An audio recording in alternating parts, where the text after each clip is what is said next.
What's up, guys? We have reached episode 28 of the 2026 MLB Team Preview Series. We have reached the New York Mets. We only have 3 teams left. Before I get into it, shout out to W Energy, sponsors of the Bat Boy. Link is below in the description. Use promo code BATBOY, get 10% off. They got awesome drinks. I say it every time. The grapefruit citrus hydration blend, one of my favorite drinks. It is absolutely incredible. Grapefruit drinks are my weakness. Go check it out. They also got hats. They got shakers. They got cool stuff over there. So go check them out over at W Energy. Promo code BATBOY. Get 10% off. All right, let's get into the New York Mets 2025 recap. They went 83-79. Finished second in the NL East. Missed the playoffs after making the huge Juan Soto splash in free agency. They only have 2 playoff appearances since 2016. It was a very disappointing 2025 after all of the big moves. Steve Cohen spent a bunch of money. Didn't work out. Let's see what happens now moving forward in 2026. Notable transactions. They added shortstop / third baseman Bo Bichette, 3 years, $126 million. They received starting pitcher Freddie Peralta in a trade from the Brewers, outfielder Luis Robert in a trade from the White Sox, and second baseman Marcus Semien in a trade from the Rangers. They also received starting pitcher Tobias Myers in that trade from the Brewers as well. Free agency adds relief pitchers Devin Williams, 3 years, $51 million. Luke Weaver, 2 years, $22 million. And Luis Garcia, 1 year, $1.75 million. As well as second baseman Jorge Polanco, 2 years, $40 million. Outfielder MJ Melendez, 1 year, $1.5 million. Obviously, money is not a problem for Mr. Cohen and the Mets. A lot of additions. Also a lot of trades. Some savvy moves. Now, subtractions. Get ready. There's a lot. Pete Alonso, first baseman. Relief pitchers, Edwin Diaz, Tyler Rogers, Ryan Helsley, Gregory Soto, Ryan Stanek, Drew Smith. Outfielder, Brandon Nimmo traded to the Rangers. Second baseman, Jeff McNeil traded to the A's. Shortstop, Jet Williams traded to the Brewers, along with starting pitcher Brandon Sproat. Second baseman, Luis Angel Acuna, brother of Ronald Acuna Jr., traded to the White Sox. Outfielders, Cedric Mullins, Starling Marte. Starting pitchers, Griffin Cannon. A lot of moves. The Mets were busy, to say the least. A lot of moves. Injuries. Shortstop, Francisco Lindor. The hamate bone surgery in February. Questionable opening day. Likely to come back mid to late April is the guess. Relief pitcher AJ Minter had lat surgery in May of last year. He's out at least until May, possibly further. Relief pitcher Daniel Nunez had Tommy John in July. He is questionable to return for 2026. Starting pitcher Tyler McGill, Tommy John surgery in September of 25. He's out for the season. Relief pitcher Reed Garrett had Tommy John in October of 2025. He is out for the season. Relief pitcher Justin Hagenman, fractured rib in March.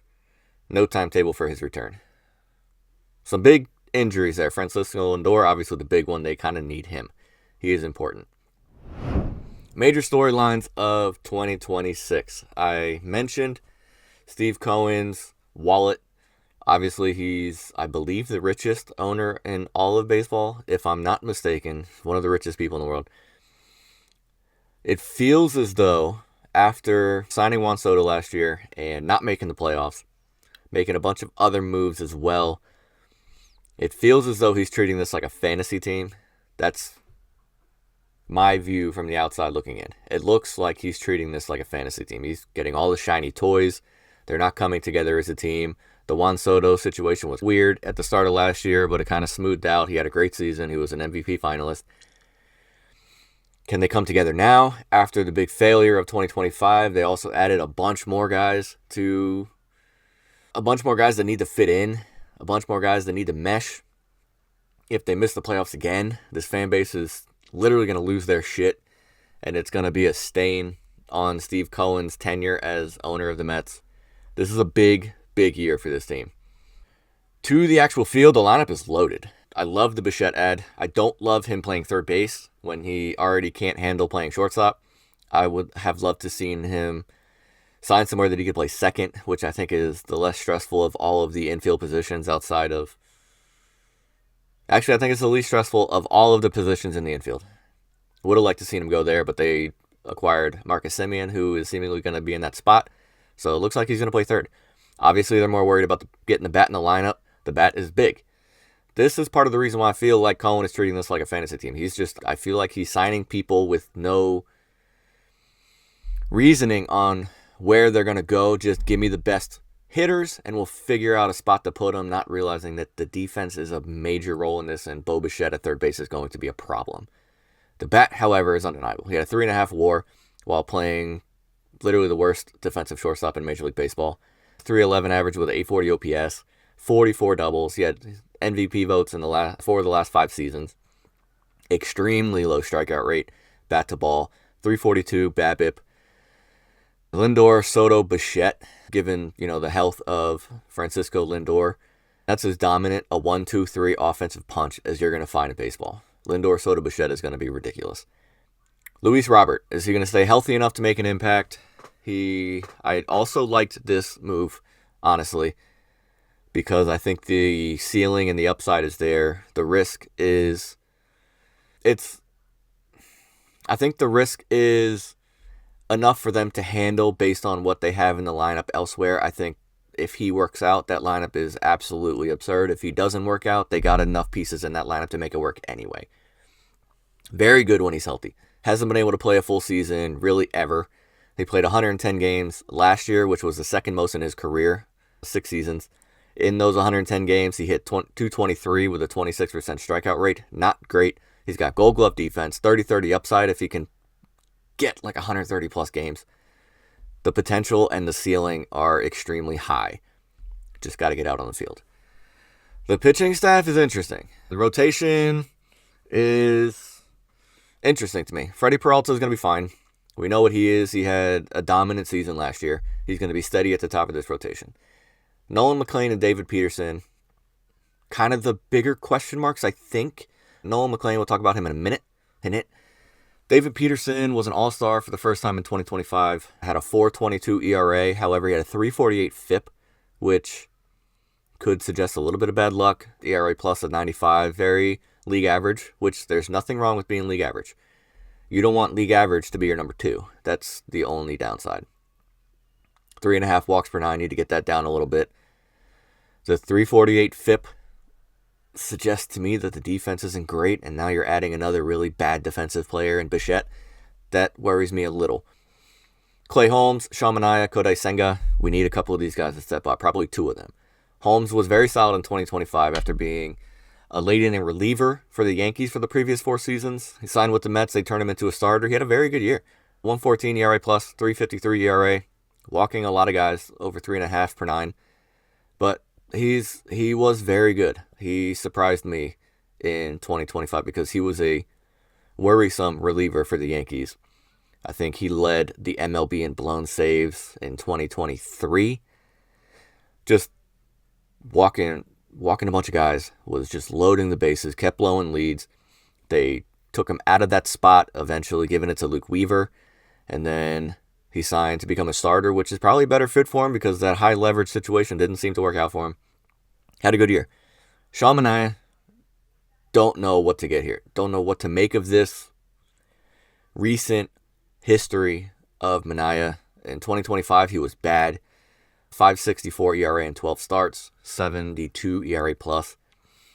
2024, he was very good. 1.14 ERA plus, 3.47 ERA in 32 games. He received Cy Young votes. Very, very good. 22 and 23, also bad. 4.75 ERA in 38 games. 38 starts, 67 games. He split time in the bullpen and starting rotation with the A's. I don't know what to make of this guy. If he turns in a good season, that is going to do wonders for this rotation and wonders for this team. Kodai Senga, I think, is the safest bet of this threesome. In 2023 and 2025, he missed 2024, all but 1 start with shoulder injuries, calf injuries. It was just a difficult season for him. 2023 and 2025, however, extremely good. 3 ERA, 51 game starts, 1.40 ERA plus and 1.33 ERA plus in those 2 years, respectively. In 23, he finished 7th in the Cy Young voting, 2nd in Rookie of the Year. He is really good. Jonah Tong, that's another guy. He's been exceptional in the minors. He might get a chance this year. His MLB debut wasn't bad. Last year, he only had 18 innings. But in 2025 in the minors, between 22 games, essentially in AA, he made 2 AAA starts, but 20 starts in AA. 143 ERA, 148 average against, 179 strikeouts, and 113 innings. Just absolutely dominating stuff. If he can make a meaningful debut, quote unquote, he already made his debut, but really, if he can crack this rotation and make meaningful starts, that could be a game changer for this rotation also. Bullpen is interesting to me. Losing Edwin Diaz, I think, is going to hurt more than Mets fans want to realize. Devin Williams, who is going to be their closer now, had a really bad 2025. After being literally one of the 2 or 3 best relievers in the sport for 4 seasons leading up to that. I don't know if it had anything to do with going to the Bronx. It didn't seem like he wanted to be a Yankee. Didn't want to shave his beard. Made the Yankees change the rule. And then so he kept his beard. And then he sucked. Was blowing saves like crazy. Had like a 9 ERA for the first 3 months of the season. Had a decent finish to the year. But it was a bad season overall. Don't know what to make of this. Maybe going to Queens. I know it's still New York City, but Queens and the Bronx is different. Objectively, I don't think anybody can argue with that. Pitching in the Queens is different, or playing in Queens is different than playing in the Bronx. It's just different. Maybe it's better for him. Luke Weaver, another guy who's probably going to be the setup man. Which Luke are you going to get? You're going to get 2024 Luke, who was one of the best setup man closers in baseball, or are you going to get 2025 Luke that really lost his job as the setup man? I don't know. 2024, 289 ERA plus, was striking out 11 per 9. 2025, Luke Weaver was a setup man to Williams, lost that job, became a low leverage pitcher. 362 ERA, which still wasn't bad, but it's a pretty big drop from where he was. 140 ERA plus down to 113. Strikeouts went down to 10 per 9. Home runs per 9 went up by half a home run. That's, I don't know. Which one are you going to get? AJ Minter and Reed Garrett injuries might loom larger than one would want to believe. If Tobias Myers has to make some swing starts and they take him out of the bullpen, I think that bullpen is going to look extremely thin. Player focus time. Noah McLean. And I am recording this a couple days following the World Baseball Classic final, where Noah McLean pitched against Venezuela. And let me tell you, his stuff is some of the most disgusting stuff I've seen in a long time. His slider, curveball, whatever you want to call it. I don't like the sweeper word. That's not a pitch. But whatever pitch that is, it's pretty much moving from one batter's box to the other. And if he's locating his fastball and throwing that curveball thing off of the fastball on the same tunnel, I don't understand how anybody is going to hit it.